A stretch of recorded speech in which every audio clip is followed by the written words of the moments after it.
Hello everyone, Lennon here. Welcome back to the channel and welcome to a face video for Thoth Thursday. Today I thought I would take you along on a journey through the actual abominations of the lust card. If you're interested, I've already done a lust card video specifically, it being one of my, I don't want to say favorite, okay, because all the cards in the Thoth deck are my favorite, okay, but this card specifically has a special meaning for me. And in diving into the symbolism and all that, it's just always resonated really, really well. So I've devoted an entire video to the symbolism and the meaning and Crowley's interpretation, things like that. So I will leave that video upstairs for you to check out if you're interested in like the Thoth portion of the lust card. But today I thought I would bring the Bible into it, okay? Now, one thing that I will say about the lust card is that I believe it does have some Christian associations with it, because abominations and the whole concept of Babylon and wickedness and things like that are ingrained into this card. So I have to kind of go back to the roots, if you will, go back to Christianity, go back to the Bible and see what the abominations are and then try to interpret them in a way that makes it relevant to us. I think that there's so much about the blueprint of life that we gravitate towards to make and form our own moral and value compass. We have some sort of guidelines given to us throughout childhood and adolescence and teenagehood.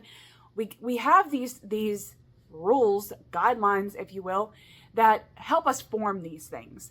So I kind of want to look at the abominations and see, I don't know, if in terms of like Crowley and what he wants this card to mean, which is like this lust for life, lust for things that, to me, it's kind of like magic in the mundane, you know? So, in order to find, like, I think Lady Harris had said somewhere about it being like that taste of chocolate, you know?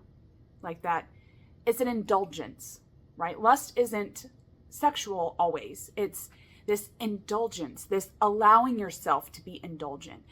But we can't shy away from the fact that Babylon here, is holding the cup of abominations.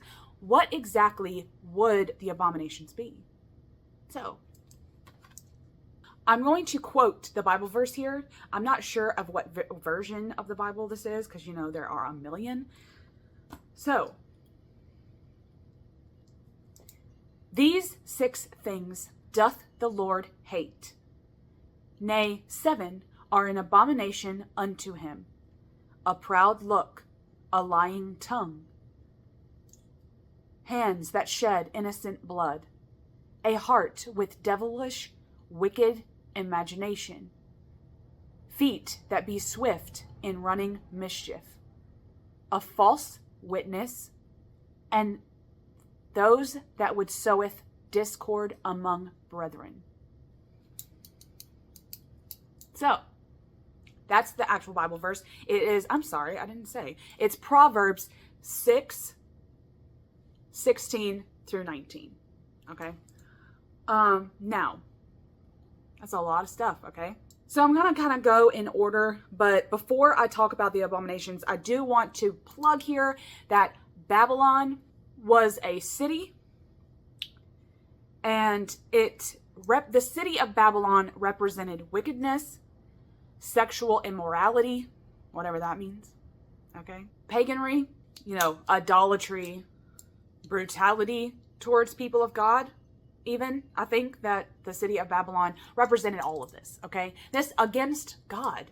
And Babylon, who rests on this card, is very much, to me, a representation of this wickedness, personification of a city. So, as wickedness, or the personification of wickedness, why then would he personify her? Why then would he turn wickedness into indulgence or lust or inner power. I kind of to believe that indulgence and maybe even possibly hedonism would be like kind of in this card. Like, why would he turn that wickedness into that? And I think that it's this, again, this pushback against what wickedness is to the Christian faith. And if you didn't adhere to the faith of the time, okay, or the faith of whatever time, you know, the Christian, I guess, Christian faith specifically, if you didn't adhere to that, how then could you turn this into a card that actually benefited you, that actually spoke to you? And I think he did a really, really fantastic job in doing that, in turning wickedness into hedonism and lust and indulgence. And I don't believe that we have to go all the way to the abominations to fulfill that, to fulfill this lust, okay? But in thinking about the abominations, it kind of reminds me that in building a moral and value compass, maybe these are things, like maybe possibly the abominations are the worst acts of humans. Possibly, right? But then there has to be gray areas. Like, I'm a gray witch, you know? I'm a gray tarot reader. I'm a gray tarot reader. I'm a gray pagan. So like when thinking about that, I'm like, okay, she's wicked, representing the city of Babylon, right?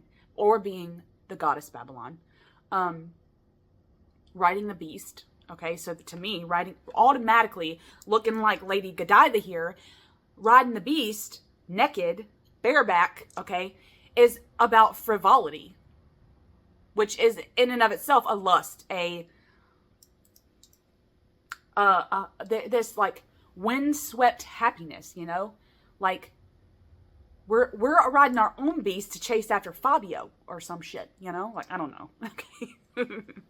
We see him off in the distance, okay.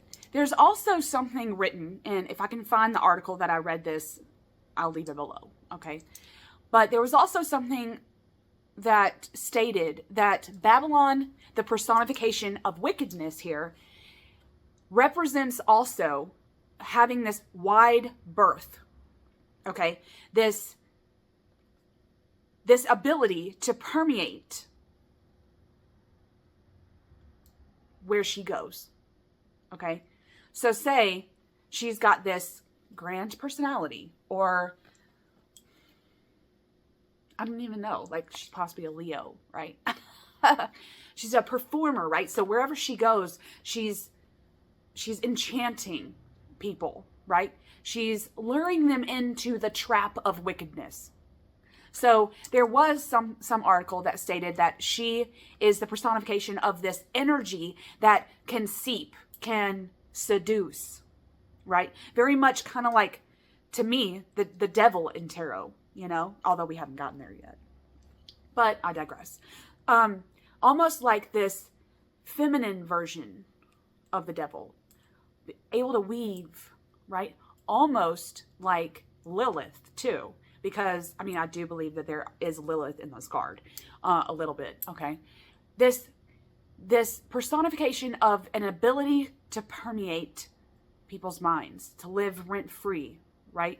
I think back to the abominations of imagination too. Having a wicked imagination. What the hell does that mean? I think that we'll get there, okay? But anyways, I'm rambling because I'm so excited, but to touch on this. So anyway, she permeates people's minds, places of the world. There may be pockets of the world that she has permeated and seduced and charmed into a life of wickedness. I want to be where she is. Okay. Okay. So let's dive into the abominations. Okay. And I'm going to show, I've got my my card here from the Quintessential Thoth, the abstract Thoth that I put out. This is the lust card. This is supposed to represent the actual, we're inside the cup and someone's poured an abomination or a drop of an abomination into the cup of wickedness, okay? The cup of abomination, and we're seeing it and we're enchanted by it, right? It's like being enchanted by something mixing, like this oil and water or lava lamp thing, okay? And it engrosses, it mesmerizes us to a point of, this is what it means, right? I match it. I love that. It also looks like blood, which I think the lust and the stirring of the blood is important too. What do you do that really activates your blood? Okay? Something that you do that you can feel the blood pumping in your veins, you know? There's got to be something that you do that does this. Usually, it's something that, in my opinion, okay, it probably, those things that you do that really makes you feel alive, you know, are probably things that could be considered wicked, you know, sneaking, right? You know, that feeling when you're playing hide and seek, you know, that butterfly, I want to get caught, but I don't want to get caught feeling, you know, or foreplay. Foreplay is something that really stirs the blood, right? Because I don't want to say orgasm. I don't want to say that the orgasm, I mean, of course the orgasm stirs the blood, right? But it's more about the climbing of the mountain. Not all stirrings of the blood are good. I think that there can be an aspect of fear there. There can be an aspect of, I just lied. What is that going to do? How is that going to snowball? Okay, because most lies do. How is that going to snowball? And you just... that right there, the act of lying, like it says, or the act of planting discord, like maybe possibly even pitting two people against each other, you know, like it stirs the blood, but it's not a good feeling, you know? So I don't know. Okay. So there's the cup of abominations. And then also what I call cotton candy sky for my wild essence Thoth is the lust. This feeling of look up, you know, look up to the sky, look to those things that bring a smile to your face, that fill the vessel. Okay. All right. Haughty eyes, which comes from another version of the Bible, the Proverbs Bible verse. Haughty eyes, which just means proud. So that is arrogance. Arrogance isn't always a bad thing. I think that in order to have some semblance of confidence, there has to be... But I think that there's always a fight between arrogance in terms of an ego and arrogance in terms of confidence. I think that there is a difference, but there's a fine line there. And I think that the beast of arrogance can go over the line a little bit. You know, they can run through the fade, okay? Like an animal of the fade, okay? If you know, you know, okay? But if they're an animal of the fade, then they can shift between, you know, being confident, but then the ego can take over really suddenly, and it can be an arrogance of the ego. So, you know, that's something to look out for, I guess. But I don't think the arrogance is a bad thing. I think that it being the first abomination teaches us that there is a beast within. Okay, there's a beast within, and it may not always be the primal beast, okay, the one that activates our primal urges, okay, it doesn't always have to be that. The beast is a beast, okay, and you're either feeding, like the old wolf story, you're either feeding the good or you're feeding the evil. I don't believe in evil in terms of the psyche. I believe in ego versus the self, right? So I think that that's what the beast represents here in terms of arrogance. And we just have to constantly fight against and keep the beast in its place, so to speak. Okay? So anyway, the next one is lying tongue. That's it. Okay? So all lies white lies, lies that aren't going to hurt anyone. I don't know how to explain that. Like, there may be some of you out there that don't lie, that think honesty is the best policy, but I don't know, you know, you lie to your children. I know you do, okay? I know you do. So, as a mother of 3, you know, you possibly have lied to them at least once, okay? And if it's not your policy to lie to your children, let me know how you handle that, okay? Let me know how they come to you and they are not age appropriate for some things, and or is it your policy just to tell them, I don't know, I don't know, I don't know, I don't know. I don't know. Let me know. Let me know what you think, okay? But I mean, one big lie that a lot of people tell their children is coming up in December, okay? So, I don't know. Okay? So, lying to me, white lies, lies that don't hurt, lies that, I don't know. What do you want me to say here? Lying isn't always bad? I think that there's a time and place. Again, this is a beast. This is a beast. You have a choice to make. Lie or don't lie. Is the lie something that is quick and quiet and it can just stay where it's supposed to? Or is the lie gonna snowball and you have to keep fighting with that lie until finally the truth bursts out and ends up hurting everyone, okay? Like you've got this water balloon and you're just filling and filling and filling and filling and filling and it snowballs and snowballs and snowballs until it whacks somebody in the face and it actually hurts, okay? It's no longer a fun game. So I think that there's a beast there.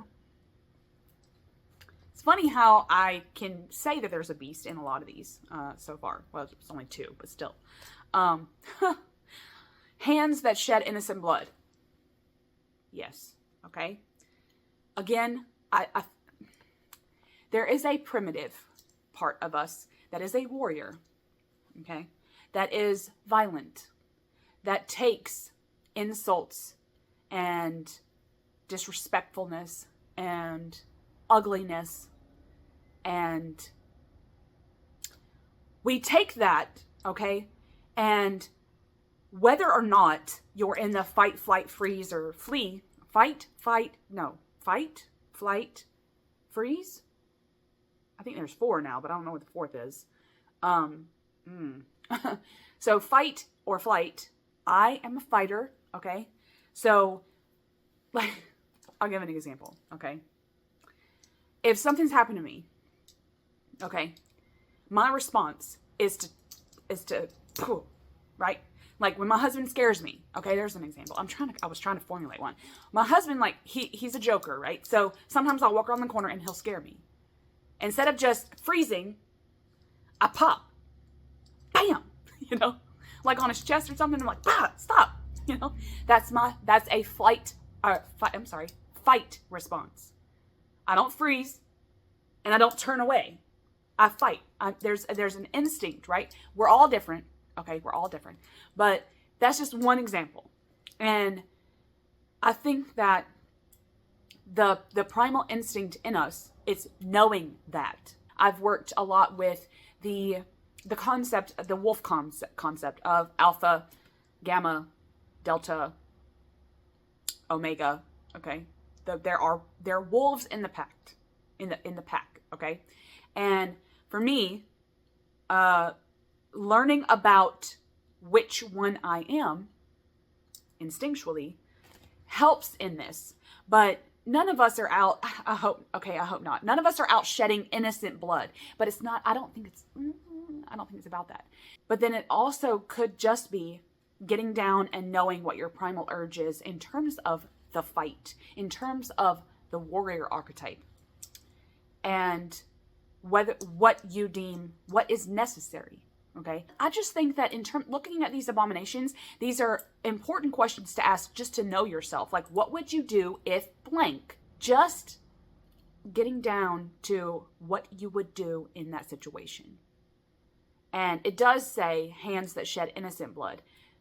which means it's never okay to shed someone that does not deserve it, okay? But that doesn't say, in terms of like vigilante, like this vigilante mindset, where you could enact justice if you deem it necessary. Again, just questions to ask yourself, okay? Privately in your journal. Put the weapon down. Okay. The next one is heart that devises wicked schemes. And the one that I said earlier, it said imagination. And I don't like that, okay? I feel that our imaginations are, especially mine, okay, are vast. And I have a lot of visions. I have a lot of vivid daydreams that some have plagued me over the course of my life, you know? And they're intrusive thoughts, and you let the when you will let the imagination fly, if you will, it can go to some pretty harsh places. But that's just because, I say it all the time, your brain cannot process that which it doesn't know, that which it has never done. Your brain can't process it. So when you go farther and farther and farther, okay, with your imagination, broaden it, right? It's a muscle. Why wouldn't you do that? Okay. And then if you hit something, if you hit a wall of like, oh my God, I can't believe I just thought that.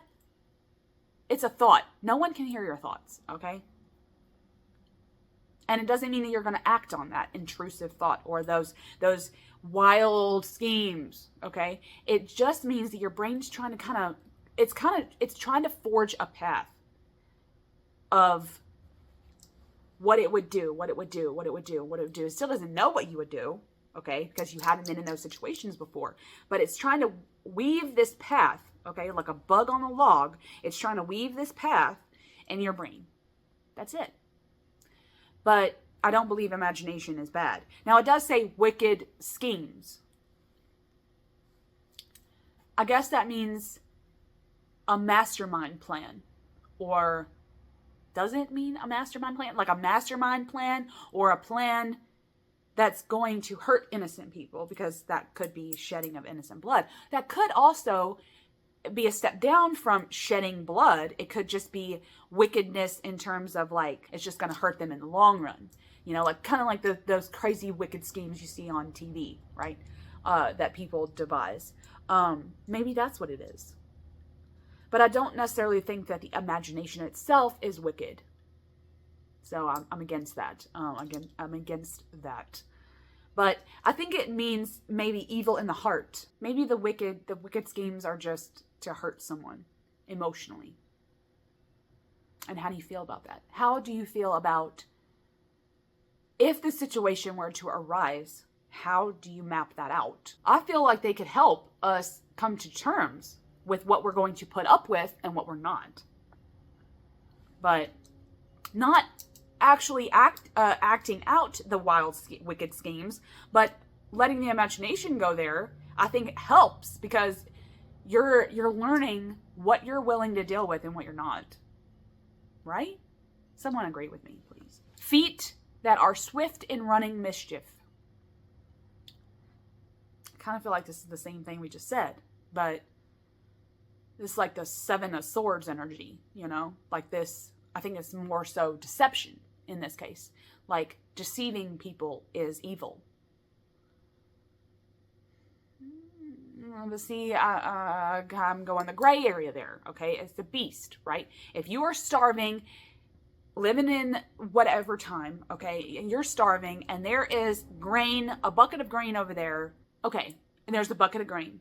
It doesn't belong to you. Okay, you've tried to reach out to the owner of said bucket of grain and said, look, I will do blank, blank, and blank for this grain.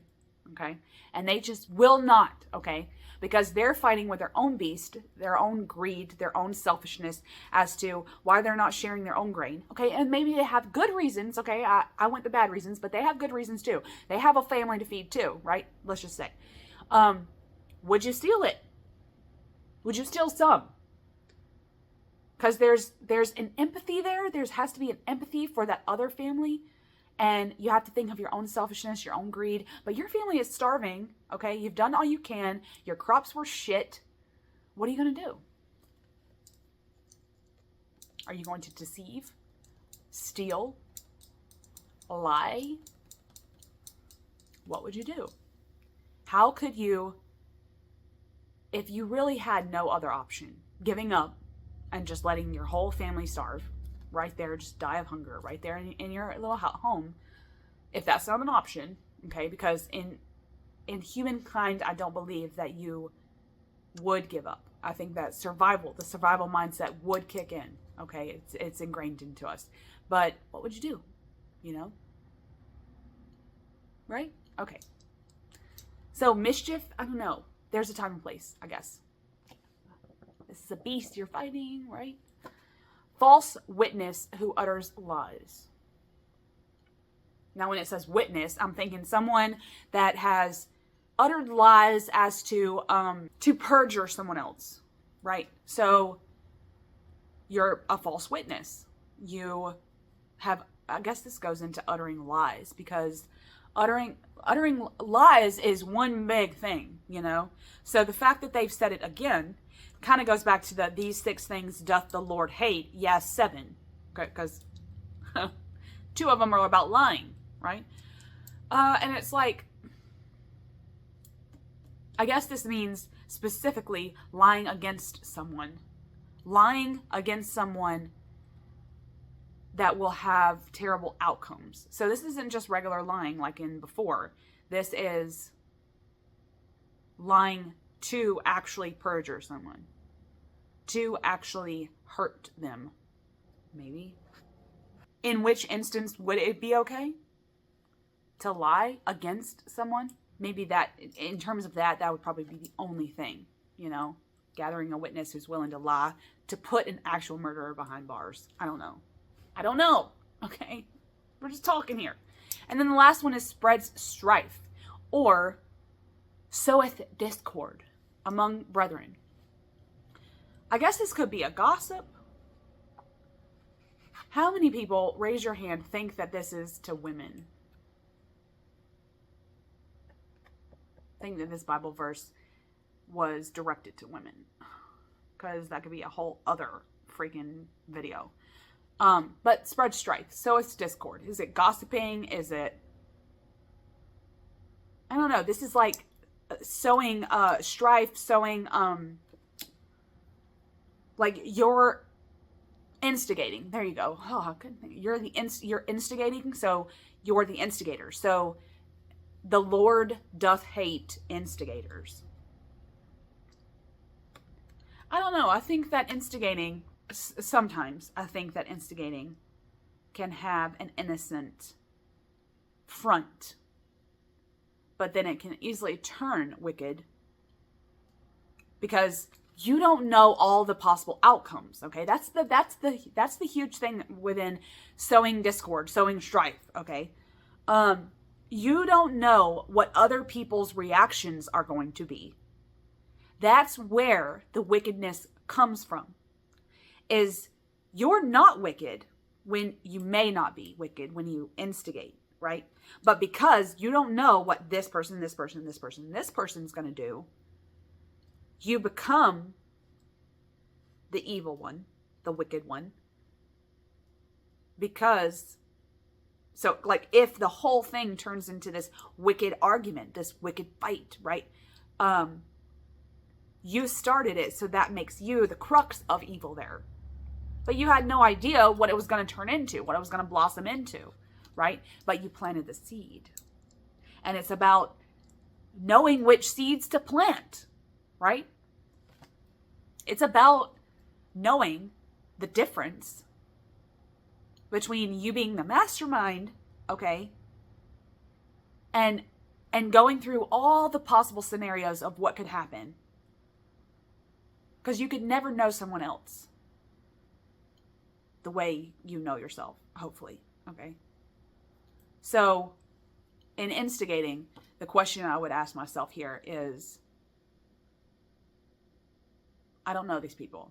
If I plant this seed, here's all the possible outcomes. here's what this person could do, because I kind of know that they're like this. Here's what this person could say. Here's what this person could do. I don't know. I guess to me, in terms of like all of these to me kind of seem like I'm journaling. I'm getting to know myself a little bit. I'm getting to know how abominable I am, or how abominable I feel I am.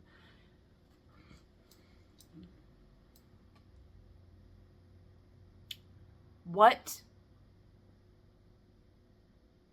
seed can I plant that will be innocuous, I guess you could say, that would have the outcome that I am envisioning? Because if I can't envision the outcome, I shouldn't plant seed at all, right? All right, okay, anyway. There are the 7 abominations, okay? The cup of abomination. For the lust card, okay? Again, you can refer back to upstairs of the lust video that I did. That's actually on the tarot, you know.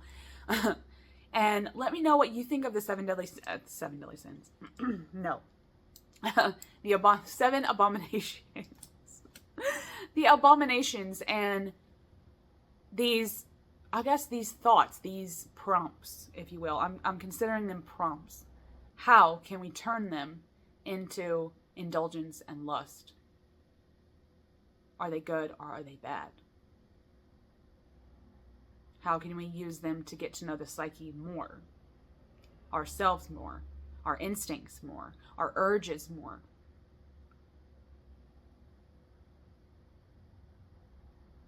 Are we really evil? Or are we more gray? Love you guys. Let me know your thoughts. I rambled enough, okay? Happy Thought Thursday. Much love.